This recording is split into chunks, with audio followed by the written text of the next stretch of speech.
Hi friends, welcome back to Calm in the Chaos Homeschool.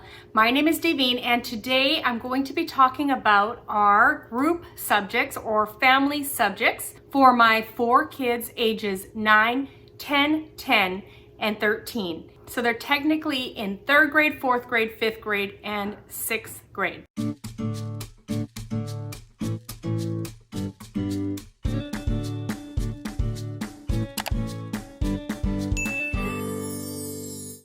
Now, I really love group subjects. I do as many subjects as we can together as a group. I'm very lucky that my 4 kids are very close in age, and I'd say my youngest picks things up very easily, and then my oldest does fine with the middle group. So grouping my 4 kids together works so well. So I go crazy with the group subjects or the family subjects. So I have a lot of curriculum to show you today and to talk about, and I don't want anyone to feel overwhelmed by all that I have to show you.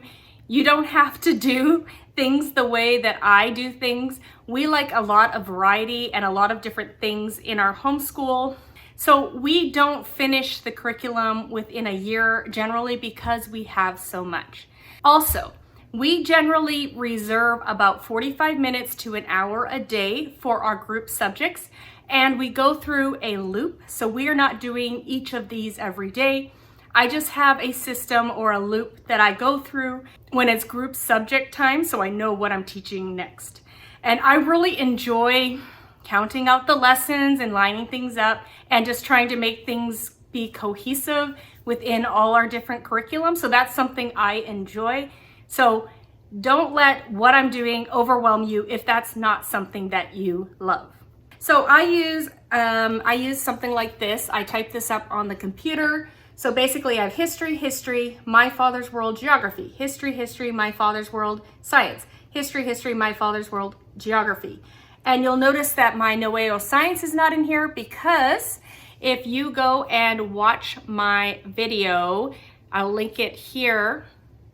I'm not sure if this is the right side, but anyways, I'll link the video for you. It was I'm not going to finish my curriculum. What can I do? And so Noeo science was one of those ones I really wanted to get to a certain point before the end of our school year. And I was trying to figure out how I could make that work. So you can watch that video if you're interested in how I figured that out. But in the end, we are doing Noeo every single day. So I didn't put it on here. I do Noeo and I do one other subject, and this is my loop for the other subject.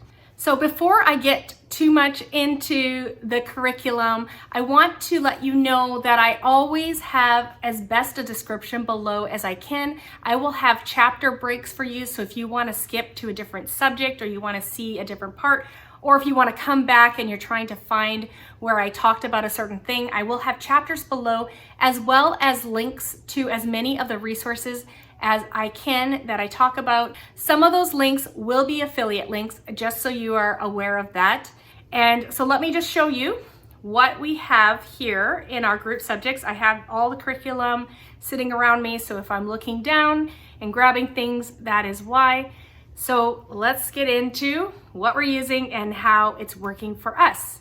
All right, so first things I want to talk about is my father's world, exploring countries and cultures. This is I'm not sure what to call it, a unit. It's a whole year though, that my friend lent me this past year as well as this year. So we have spent 2 years on this. We did it also out of order so that it would match up with what we were doing in our other curriculum. So that's something I like to do. If it's possible, I will try to line things up a little bit better. So right now we are into the North America because we are just getting into our American history in science. So we did Africa, we did Asia, we did Europe last year, and now we are we did South America, and now we're moving to North America. And we'll see how far we get. As far as this goes, we will be finished it at the end of the school year because my friend needs it back. She might be using it next year for her kids, for her second round with some of her kids. So we're going to get as far as we can in there. And so that's kind of our geography unit. And what we use from here we use the geography portions We do some of the missionary stories, and we play the geography game, and we do some of the science. So I'm going to show you the books that we have that go with that. So the geography section, they use these books here, A Trip Around the World. So we use those whenever we go to a country. We also have the Classroom Atlas, which we use as it directed in the guide. We have this book here, A Child's Atlas of God's World. So we read that when it's directed in the guide. And we have passports for all our kids. We always go on the airplane. So we set up like chairs and tables, and we have airplane food, and we make food from the country that we're going to. And then we watch videos on the TV about the country that we are entering. And then we're in that country for about 4 to 6, maybe 8 weeks sometimes, learning about the country. So we have this flag book that we'll stick the flags into our passports. As we travel there, we write down the date and we put the flag in. So we have a passport with all the countries that we have visited. And my kids' favorite part is the geography game. So it comes with all of these maps. So we have our South America, and they have numbers, and basically you pick out a card and it has the name of a country, and the child whose turn it is needs to try to put their little placeholder or marble or whatever on the country, and if they get it, they get to keep it on there. And it's a great way for kids to learn countries of the world. We have learned so many of the countries this way. So that is their favorite thing. And so that is our geography that we go through. And so we also are using My Father's World. We're using the Living World Encyclopedia. So we do about half of the science that they talk about because we didn't like the other book. It was something about ecosystems. I didn't love it. I didn't feel like the text was living, and we had a hard time. It was just kind of dry for my kids. So we decided that we were just going to do this book. And so we really do enjoy this book, lots of color. I'll read the 2-page spread, and then my kids will pick 2 or 3 sentences depending on their age, and they'll just do copy work and draw a picture of their favorite part of that 2-page spread. So that is working well. We're continuing with that, and we'll be doing that until the end of the year, and however far we get. So now I'm moving into our Sonlight B and C World History. So there's also geography in here, and we can mesh it together very well with the geography that we're doing in My Father's World. So both Sonlight B and C and the My Father's World Exploring Countries and Cultures uses this book. So we've been following the schedule for Sonlight for this book, and I just kind of, like I said, I matched up My Father's World to correspond with the countries we're learning about in Sonlight as best as I can. So we will read about different people groups, and here I have a little, this is my bookmark, and I typed up like what pages we're reading and what songs we're singing, and we will sing songs. So right now we're in North America in My Father's World. So we are singing songs from, there's this geography book that comes with Sonlight.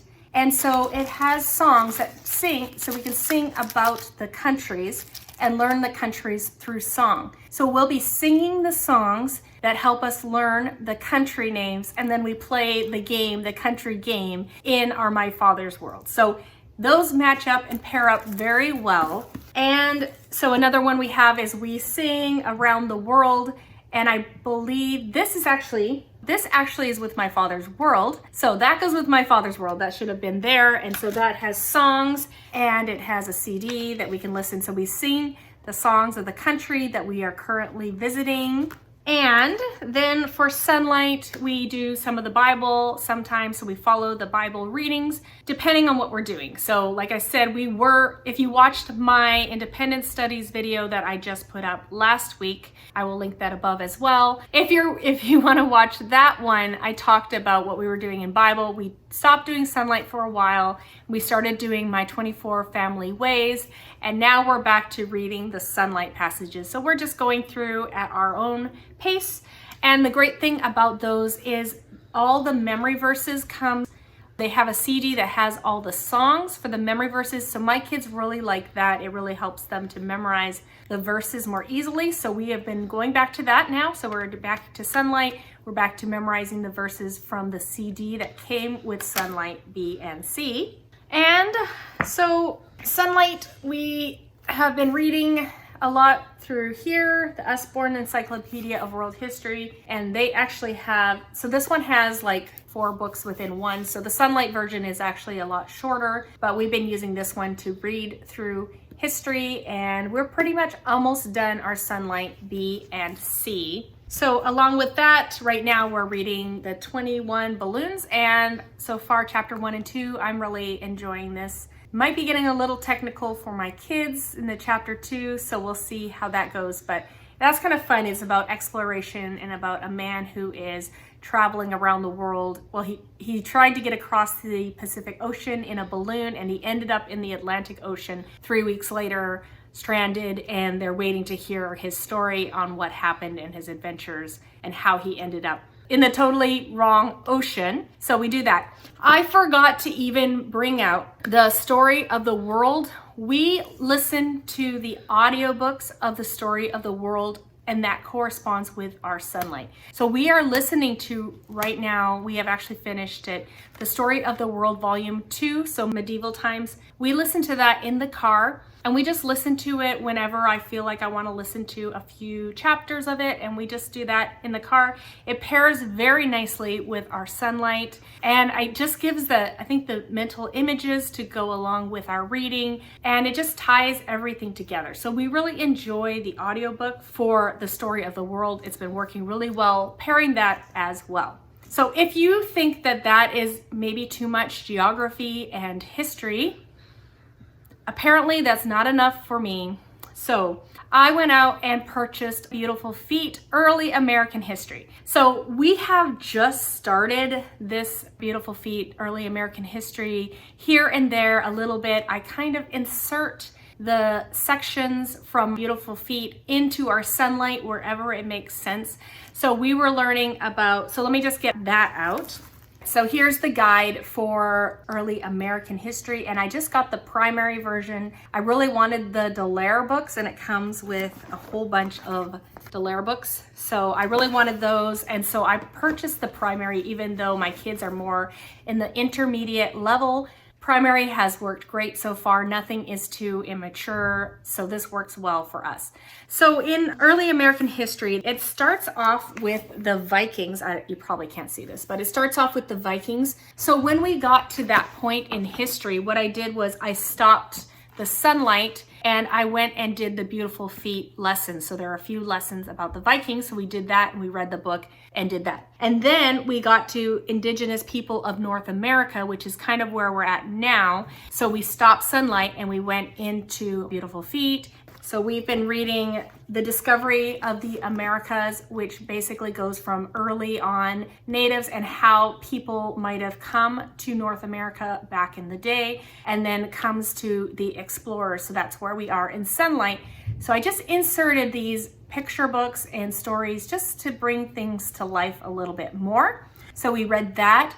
And when we did the Vikings, we read the Leif Erikson book by the Dallaires. And now we're reading Christopher Columbus by the Dallaires. And so that's just how I'm using Beautiful Feet on top of Sonlight. I'm just inserting, so we take a break from Sonlight whenever it makes sense, and then we go and do Beautiful Feet just to add more richness, more literature, and just add a little bit more to history. And I love history. If you can't tell, it's my favorite subject. So I've really enjoyed this, and I really enjoy just mashing these curriculum together. So next year, we're going to be learning about American history. So as we're doing American history, we're going to continue to insert the Beautiful Feet units as they apply to what we are learning. All right, so that's Beautiful Feet. And then my son was asking about Canada and Canadian history and all that. And I'm actually Canadian, if you haven't been able to tell by any words that might sound a little different to you. I did grow up in Taiwan around a lot of people from the US, so my English is a bit mixed, but you can probably tell that there are a few things I say kind of Canadian. So my son was asking about Canada and wanted to know Canadian history, and so I went and looked for a Canadian history book, and I found this one here, the Kids Book of Canadian History, and it looks really good. It looks like a very nice, thorough account for kids on Canadian history. So I haven't started this book yet, but once again, my plan is as we enter those periods of time, I can block off the sections in Canadian history so that we can learn about what was happening in Canada at that same time. So now we're working on Indigenous people, and once we get to a good stopping point, I will go ahead and take out this book and we will read a bit about what was happening with the Indigenous people before the explorers came, and then what happened when the explorers came to Canada. So might as well add that perspective as well. So that is what we're doing for history. So let's move into science. So science this year, I got Noeo Science Biology 2. And what I really liked about it is it uses books also to explain science. And as you can tell, I'm very into the literature-based learning. And so I was super excited about this and the books that it had to bring kids through science. So the main books for this are Usborne's Science Encyclopedia. I don't think this is the one that would come with the kit, but this one I just happen to have because I went to an Usborne party. So they have the Usborne Science Encyclopedia, and you just use a tiny bit of this, but we have really been focusing on this book here, the DK Smithsonian Animals Visual Encyclopedia. So it just has a lot of pictures about animals, has a lot of facts. So what I don't love is these are beautiful books, but I wouldn't say that they're living books. They have beautiful pictures and they're really good sources of information, but the Charlotte Mason educator in me wants more living books, more stories, more things that my kids can relate to. So we are doing this, we haven't stopped, but I am looking for something a little more literature-based than just these encyclopedia type things. So that's going fine, and we're going to finish this, or mostly this year. And my video about what to do when you can't finish your curriculum was about trying to get to a certain point in this curriculum when I feel like I could switch to another curriculum. So these are okay. My kids have been writing reports on different animals. So every 4 weeks or so, it's on a different type of animal.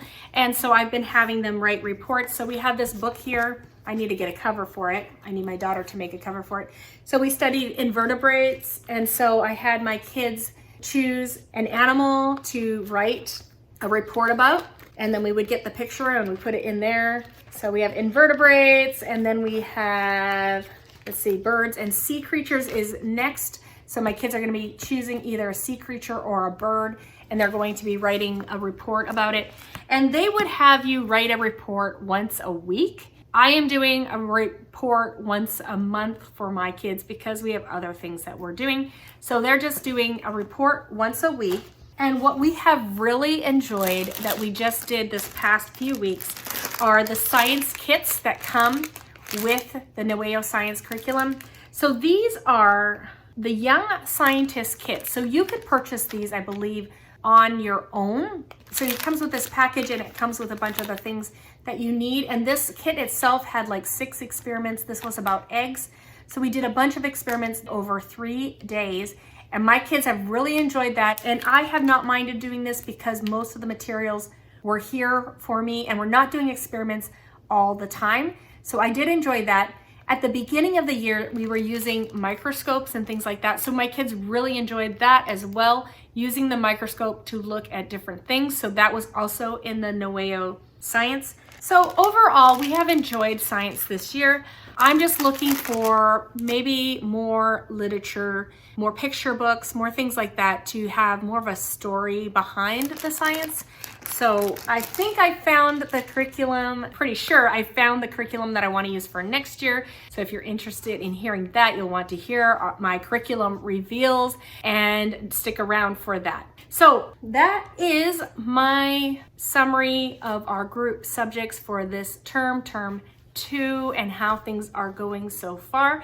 I hope it's helpful in helping you decide what you might want to do next year. And I'm going to be making a bunch of curriculum reviews in the next few videos because I did a poll and many of you wanted to see some more flip throughs and reviews, and I love to do those for you. So if there are any curriculum in here that you would like to see a flip through or review of that I don't already have a video for, feel free to leave it in the comments below, as well as if you have any questions about how I do things or something that wasn't clear in this video, do feel free to ask any questions. I'd love to answer any questions. Don't forget to like and subscribe if you haven't already and you want to see more videos like this, and hit the bell notification so that YouTube will let you know when a new video is out.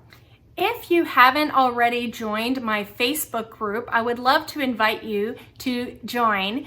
This group is a small group of homeschooling parents who are super helpful. If you have any questions that you'd like to ask and get more responses or voices than just mine, that would be a great place to ask some questions. So if you're interested in joining a small Facebook group, a supportive group of people who are there to help and support you, feel free to look for the Facebook group link below and join us. I hope to see you in there. Thanks for coming today, and I hope to see you in the next video. Goodbye, everyone.